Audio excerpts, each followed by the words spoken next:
Hello, friends. My name is Ihor Havryshchak. It is a traditional YouTube platform of 24 channels. Today is October 23rd, live broadcast. Therefore, as always, I ask you to be active. Like, subscribe to YouTube 24, to the YouTube of our guest. Greetings. This is opposition journalist Ihor Yakovenko. Ihor Alexandrovich, hello. Good evening.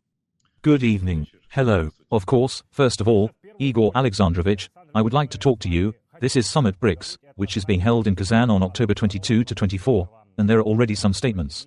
Ihor Alexandrovich, I would like to ask you. Here are 36 participants, 22 at the highest level. Yes, Lula da Silva, the president of Brazil, did not come, because he fell, woke up and could not. The president of Kazakhstan also said that no, sorry, this is not mine. Well, the president of Serbia said that he has important meetings in the European Union, including Greece, the president of Greece, but I do not need BRICS. How to assess this Congress? Because Putin, as always, is not traveling. He did not fly to the Republic of South Africa last time. Now he is receiving it. Not everyone came. But there is footage that Erdogan came. He was very warmly welcomed. He is not against, as I see it, Modi Prime Minister of India, Xi Jinping. And what is interesting is that this is probably the Portuguese cherry on the cake. This is Guterres of the UN Secretary General, who is very happy, as I understand it from the photo, to at least arrive in Kazan. Here, Ihor Alexandrovich, I have a question about how to assess this Congress in general, because in fact it is already known that nothing serious has been adopted there. So they could take nothing serious. You see, from the very beginning, this association has existed for quite a long time, and at first there were claims to create an alternative currency, to create a completely alternative to the Western global world.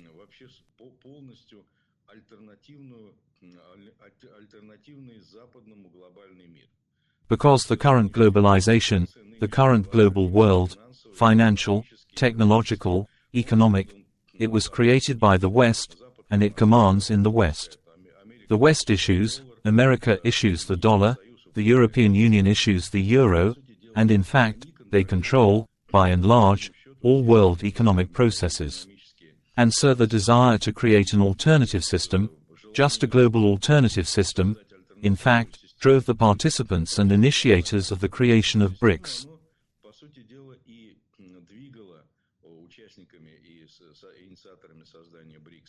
These are primarily Russia and China.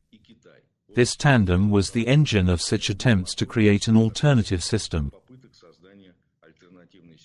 It quickly became clear that this was impossible. Just pretty fast. And at the moment, frankly speaking, this issue has been removed from the agenda. Even today, it is no longer seriously discussed. Even before the start of the current summit in Kazan, it was clear that this issue would not be raised. No one is seriously talking about it. This question still exists in Putin's rhetoric, in Medvedev's rhetoric, in Russian television, in the Russian media. That's it. The dollar is finished. We are now creating a new currency and so on. But all this has remained exclusively in statements, in PR, in some scarecrows, horror stories, and so on. Nothing like this actually happens. The reason is very clear. Because it is really difficult to create an alternative currency, despite the fact that the BRICS countries, united, represent a significant part of the world economy. To create a single alternative currency, it is not enough just to make a declaration or give it a name. This requires the hardest, painstaking, long-term, if not 10-year work, similar to that carried out during the creation of the euro, when similar banking systems and legislation in the field of bank payments were integrated.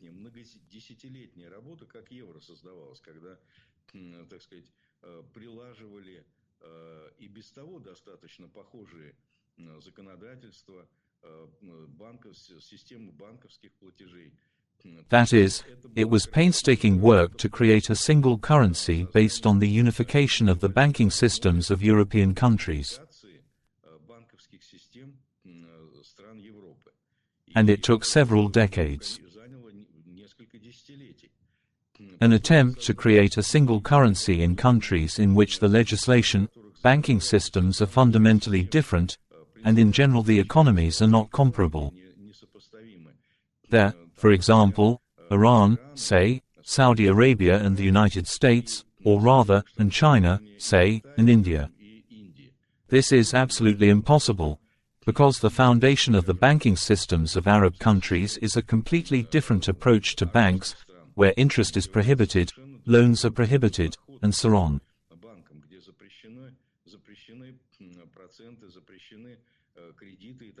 That is, in fact, it is simply impossible in principle by definition. Therefore, in general, this idea itself died before the start of this BRICS summit. There is another country of question. The fact is that in his rhetoric and in his attempts, Putin is actually trying to give the BRICS a political component. The idea of turning BRICS into a military political alliance, which is periodically voiced on Russian television, resembles dreams and daydreams. This is seriously discussed as something similar to the Warsaw Pact, but such a concept is a complete utopia, if only for the reason that, except for Russia, no one wants it. A clear confirmation of this is the fact that the main event of a global scale, Russia's war against Ukraine, did not become the subject of serious discussions at the sessions.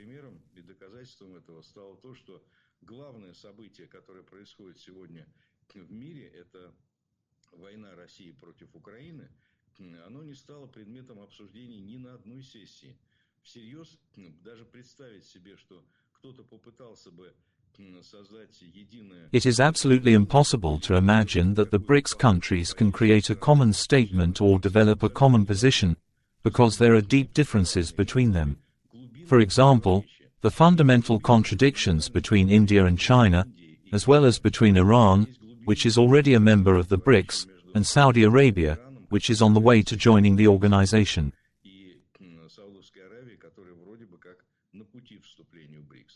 Therefore, I emphasize once again that BRICS is something similar to this one, in the Soviet Union, who lived and remembers how brilliant such a facade of Soviet life, the Soviet economy looked.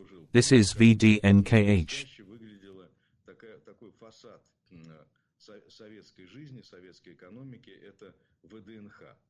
Everything is sparkling. The fountain of friendship of peoples, the bright national pavilions of Turkmenistan and Uzbekistan are beautiful and flourishing. But this external picture has nothing to do with reality. In fact, this is PR. From this point of view, it is a great opportunity for BRICS members to come and meet with the leaders of the largest countries. After all, where else can a representative of a relatively small country talk to Xi Jinping, exchange a few words with him and discuss the prospects for further cooperation?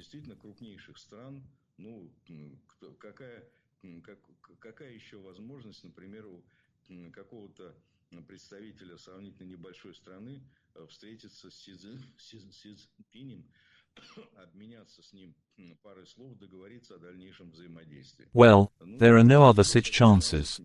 Therefore, they are happy to come to BRICS. As they say, they use this platform to establish some contacts. This is all a great opportunity, but nothing more. That is, once again, this is such an exhibition option. This is PR. From the point of view of PR, everything works out here. From the point of view of real integration processes alternative to the Western world, nothing comes of it. Not the slightest movement towards creating some kind of counterbalance to Western globalism. Here it is simply not even visible in the future. Igor Alexandrovich, in the end, they still remembered about communication, paragraph 36 about Ukraine, but, as you say, the UN needs to adhere to all these charters and nothing more. Nothing specific, as always, is said. You explained why. Because there are different points of view on the participants. What is interesting and important, Igor Alexandrovich, is that Saudi Arabia, which received an invitation from BRICS, refused to officially participate in BRICS. This was said by presidential aide Ushakov. And I also want to say that India and MODI are against the BRICS becoming bigger and bigger. They say, let's do this, we don't need members anymore, Maybe some of our friends there, yes, some allies, but not members. Explain India's position. She is allegedly a member of BRICS, but she does not want to expand. Then what is all this for? Well, we discussed here a couple of minutes ago that there are fundamental contradictions, for example, between China and India. After all, the owner and main beneficiary of this platform, this very loose coalition, is undoubtedly China. China is really the only one that really claims not only the role of a global player, but also the role of a counterbalance to the United States of America.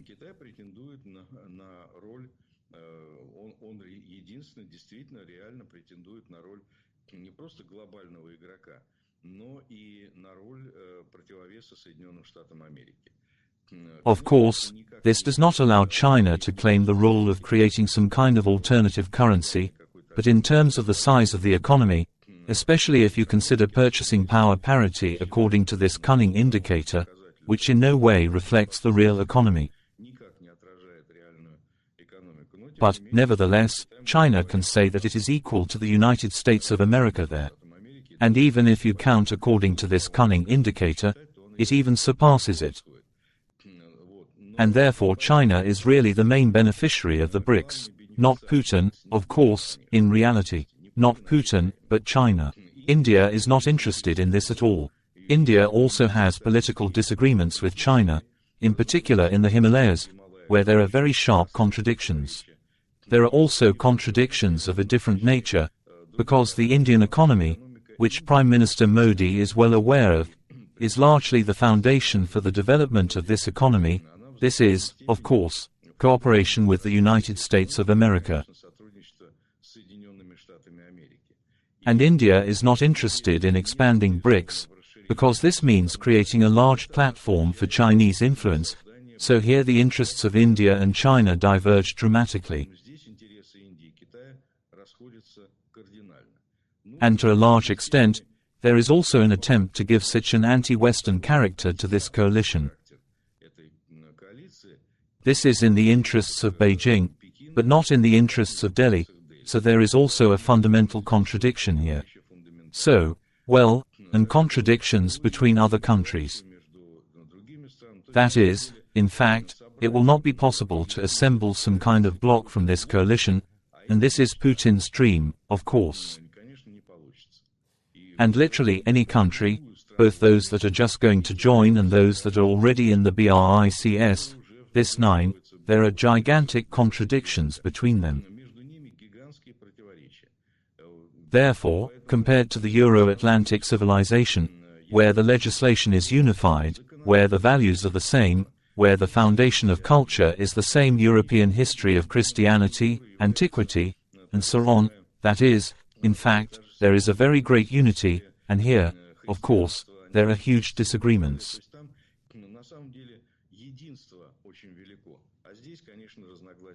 Well, how can we be directed, for example, against, so to speak, use against the United States of America the same Thailand, in which there are American military bases, which are the basis for guaranteeing Thailand's independence and guaranteeing its sovereignty.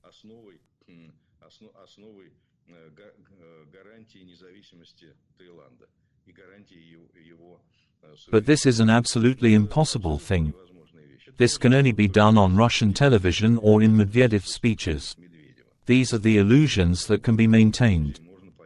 And so in reality, there is not even close to what the Russian press and Putin and the same Medvedev declare.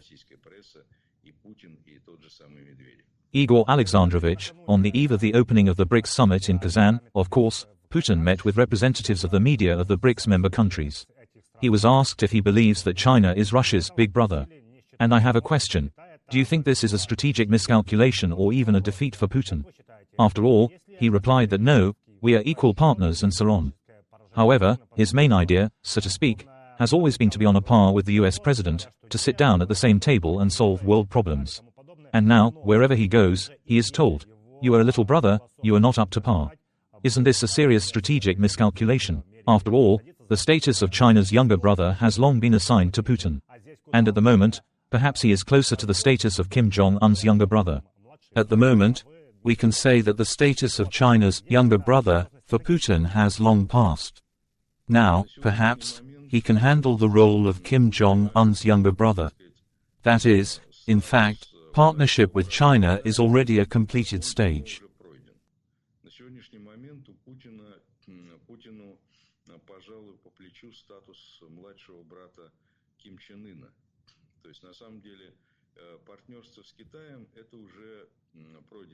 Yes, the partnership continues, but as a completely obvious vassal.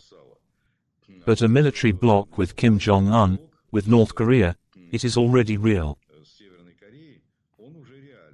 If we talk about the bloc system, then what Putin wants to achieve from China, from India, from the BRICS countries, it is impossible. The real military bloc currently has 3 countries: Russia, North Korea and Iran. This is the fate. Well, there may also be the Taliban there in some perspective. Well, here is also a big question. But a bloc is a triangle: Russia, North Korea and Iran. This is where Putin is fighting for status, well, at least an equal. Although at the moment it is clear that it is North Korea and Iran that are helping Putin with weapons. Therefore, they are his older brothers. As for China, it can only dream of being China's younger brother. Not anymore. We have already passed this stop. You mentioned the DPRK, and it is already clear that both South Korean intelligence and Ukrainian intelligence are talking about this. Kyrilo Budanov, the head of the main intelligence directorate, reports that it is today, on the 23rd, that the first fighters of the North Korean troops should appear. And what is interesting, I am more interested in why do you think the partners reacted so much? Because Lloyd Austin, the head of the Pentagon, first said that we had no information that they could participate in the war in Ukraine. Then Mark Rutte, NATO Secretary General, said that this was an escalation of the conflict. Well, thank you, this is Captain Obvious. No, they say, they are peacekeepers, they came here. And now Lloyd Austin says the following: yes, they are out there somewhere, but we don't know why. It seems to me, Igor, this is the same rake again. They are again trying to make some compromise steps, not saying that they need to help, because here is another country at the front, but we do not know why they are needed. Well, yes, this looks very ridiculous, about the same as the reaction of the United States of America to the fact that a Secret Service agent accepted the invitation of the international criminal Putin and came to this summit, thereby firmly taking the side of the terrorist.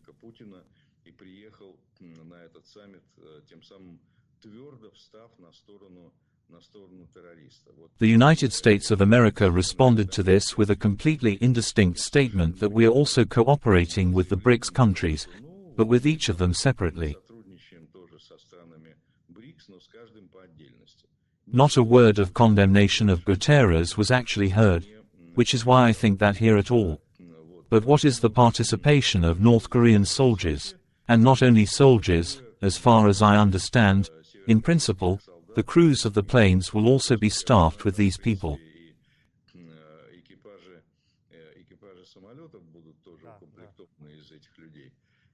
And this, well, let's put it this way, if we speak openly, then this is already the escalation of the war that Russia is waging against Ukraine into a world war, simply because several countries are already directly involved. Soldiers of the armed forces participate not only in Russia, but also in North Korea.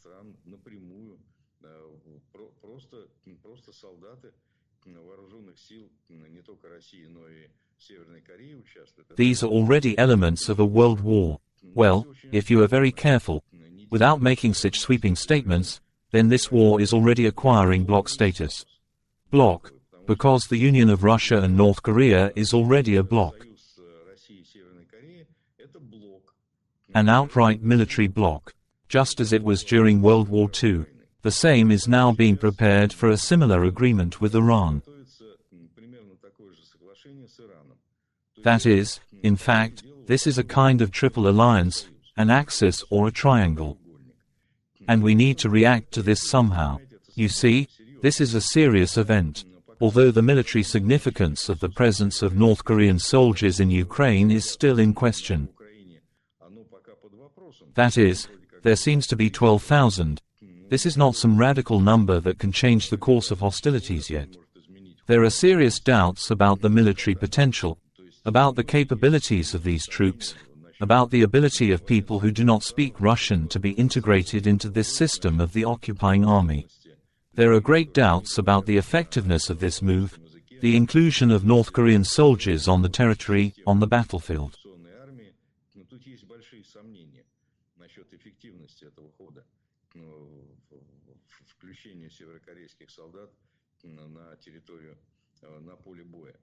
There are doubts, but nevertheless, we do not know. We cannot yet answer this question, how seriously this will affect the course of the war. So far, the hypothesis is that most likely not, but from a political point of view, this is, of course, a huge event and the West does not know how to react to it. After all, why such indistinct statements, shameful statements that we do not yet know, or maybe this is not the case, and we do not know why they came there? Well, of course, that's what they came for. They came to give flowers to Ukrainian girls. Naturally, what else can be? This amazing, amusing behavior of Western politicians shows that they simply do not know what to say and do not know how to react to it. In fact, we can only say that Western democracies are trapped in democracy itself. They do not know how their voters will react, and they do not yet know how the political community, the expert community, will react, so they are waiting. They, as they say, collect their thoughts.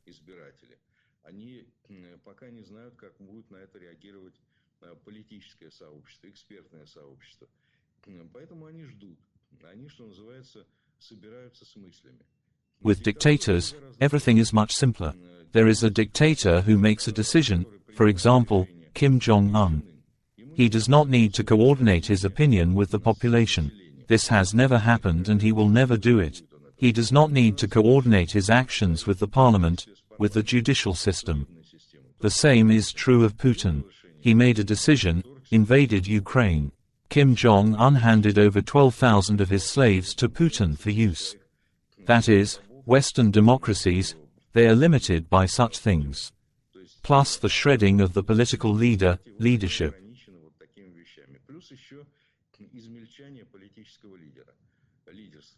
No one in the West can, as Churchill did in his time, come to the rostrum and say what he thinks.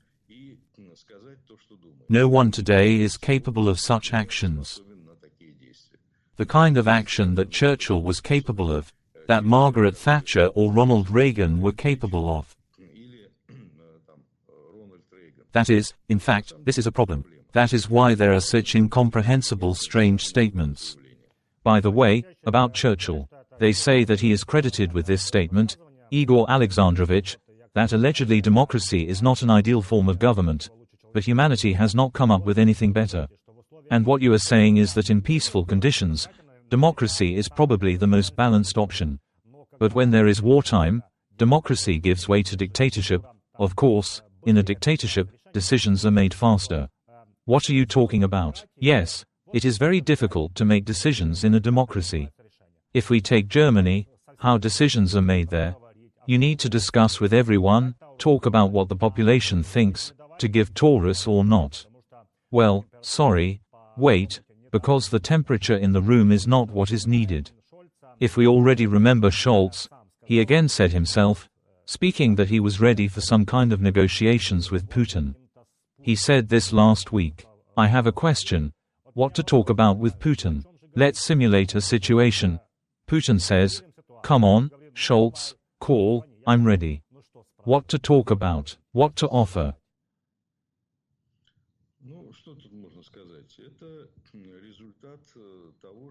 Well, what can I say? This is the result of the fact that Chamberlain and Daladier rose from the graves. Their ghosts roam Europe, the ghost of the Munich Agreement, and they poison the atmosphere. At the moment, a number of European politicians behave exactly as Chamberlain and Daladier did.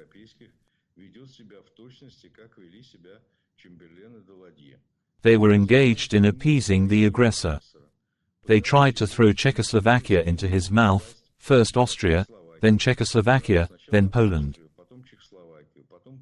That is, in fact, thinking that if you throw some people there for some time into the mouth of the aggressor, then he will be satiated and will not eat them themselves.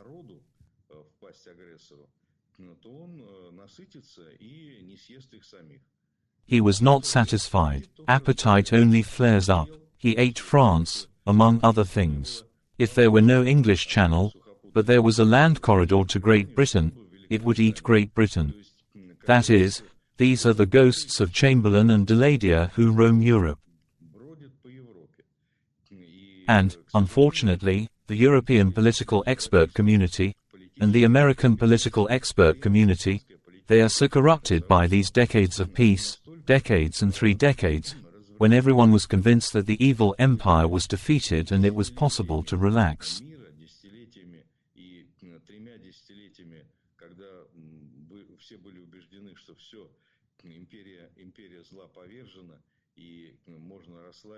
And this Fukuyama principle, the end of history, that now it is only necessary to deal with the improvement and polishing of liberal democracy, has led to the emergence of politicians who, in principle, are incapable of any serious actions and risks. Because any serious speech is certainly a risk, and it necessarily entails an electoral defeat. Always.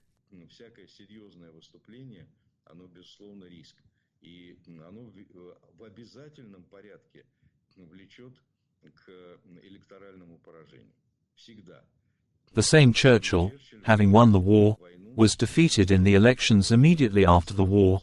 This is the law. Therefore, they think only about elections.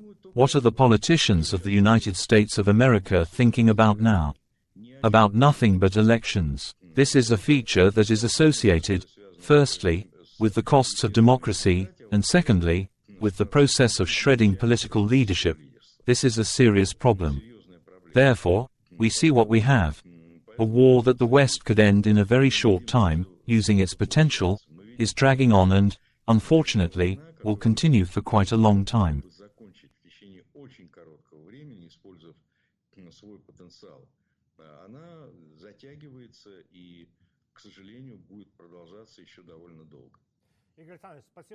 Thank you very much for this conversation. I mean, in the context of Western politicians, they understand all this very well, but, obviously, history does not teach them again.